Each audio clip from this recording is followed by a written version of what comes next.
I'm about to tell you what exactly to do to get your wife back after she asks for some space. These common questions might be going through your head right now. What do I say and what do I do to get her back? Do I give her the space she asked for, or do I try to fight for her? Why does she even need space in the first place? Can't she just tell me if she wants to work it out? And the worst one, is she secretly seeing someone else? Maybe you even know she is. Look, those are all valid questions that are running through your head right now. Now, before I answer all those questions for you in this video and give you the 3 tools you need to get her back, I have to tell you what you have to stop doing first. Because 80% of getting her back is stopping the negative behaviors. Only 20% is getting her back. And proof of this is that when a lot of guys try to do chores, spend more time at home, take her on dates, that's the 20%. But if you're still doing the negative 80%, you're gonna lose her for good no matter how hard you try. I'm gonna be pretty blunt with you, and I think you'd respect that. In my almost decade of experience, seeing 1,000 cases of men, never once have I seen a man get his wife back using contrary attraction tactics. So if you've begged, and by the way, I know you don't beg like, please take me back. It's more like this.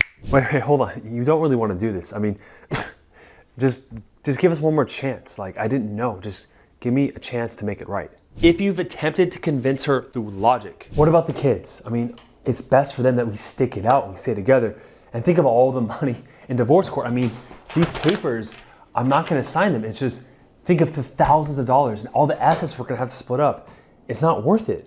If you went to mutual friends, family members, and even the big guy upstairs to try to also convince her like this. We made an oath until death do us part. All couples go through a hard time, and think of what your parents think. Think of what my parents will think. Going against our own religion and our own vows. We can't do this. Or even if you brought up past memories and promised change by saying, look, I didn't know this was such a big deal. Now that I know, I'm gonna make these changes for us. Then you are using contrary actions of control and logic, which have the opposite effect of getting her back. Listen, attraction, or her coming back to you, that's what attraction is. Let's try to make it simple here. Attraction is not a logical process in the brain. That's why women say, I just don't feel it. It's not in my heart anymore. It's a different part of the brain. To trigger attraction, you must use different processes than the ones I just laid out. As an example, if you ever sold something or been sold to, let's take a car salesman, for example, you can have 2 types of car salesmen. A bad car salesman will try to give you all the features and benefits through logic to convince you to buy the car. Look, you want this car. It has double flat tires, okay? 4 doors, so much trunk space, you could hide 3 dead bodies in here, which you wouldn't do, right? Because you don't want to look in there. It's kind of dirty. And this bad boy gets 32 miles to the gallon. Just imagine. Then look, I'm ready to give this to you right now. What do you say? You know what? Sounds good, but I'm just gonna look around the lot. I'll get back to you. As much logic as you think you use in buying a car or the right person to marry or buying a house, these are actually emotional processes that we use then justify with logic. So a good car salesman knows this, and that's why he will sell you the car like this. You said you were going to your high school reunion, 15-year reunion, right? I know you had a crush, right? That popular girl. For me, it was Brittany. It was Laura for you, right? Imagine pulling up and Laura sees you get out of this. And it's the first thought, and the only thought she could possibly have is, man, I made a mistake not getting with him in high school. And guess who you're gonna leave with? Laura on your arm. So what do you say? Where do I sign? Let's do it. So let's teach you how to properly sell yourself back to your wife using these 3 steps. All right, here's the first step. I don't care what videos, what other advice you've gotten so far. I'm basing this on so much experience. You're not gonna like it, but if you want to get her back, you must do this first. And it is the action of inaction. You're a human doing, right? Not a human being. I know as a guy, you're most likely successful. Most of the guys I work with are. You're very problem focused and solution focused, okay? You use a lot of logical solutions to solve problems. However, right now in this moment, this lower part of you, this anxiety, this inner child, it wants to just fix it. Just like, tell me what I have to do to make things good again. It's this anxious side of you. It's riddled with just nervousness. But in this moment, the vital first step is to stop, is to pause.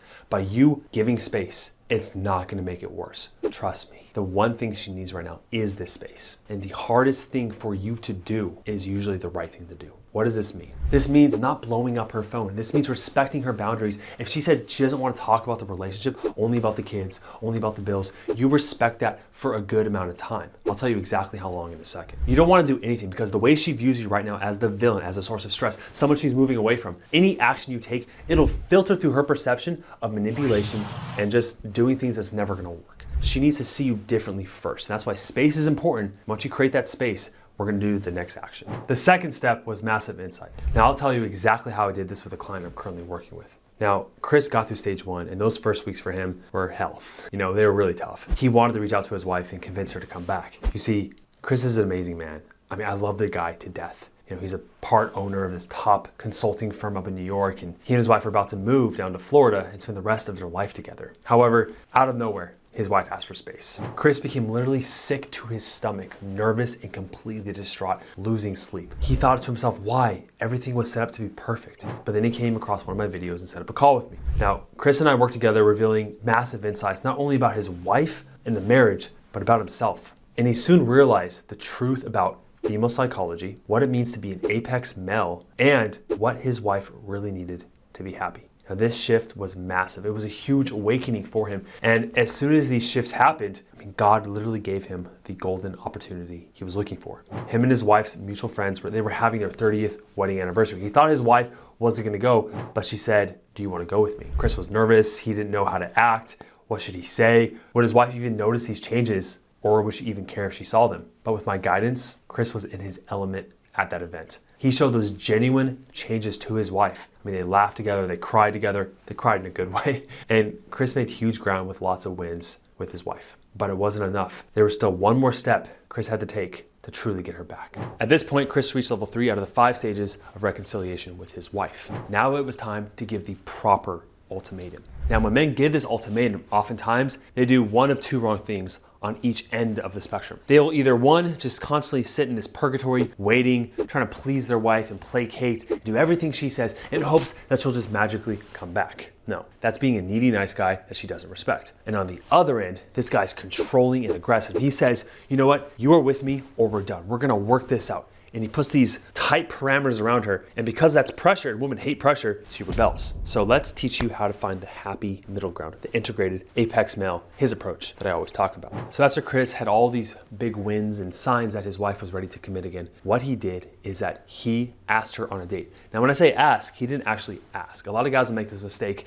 and they'll say, hey, do you want to go on a date with me? No. Chris said, hey, what we're gonna do is that we're gonna go to this concert. I already bought the tickets. It's on this date. I want you to wear this. It's gonna be a lot of fun. Now, he could have faced rejection, but he went after what he wanted, and he realized that by setting up this stage and putting himself out there and saying, hey, I want to re-explore the relationship again, he could have faced rejection. And he totally understood that. But after where he was at through this journey of taking that space, of having these insights and changes, and his wife has seen them, it was time for him to step forward and say, I am a man of value. I'm not gonna wait forever. And I want to know if she's gonna be with me or not. He made that ultimatum from a proper way, from a place of power instead of desperation and control. And there is a vast difference between the two. The 5 stages of the marriage recovery reconciliation are right here if you wanna watch that video.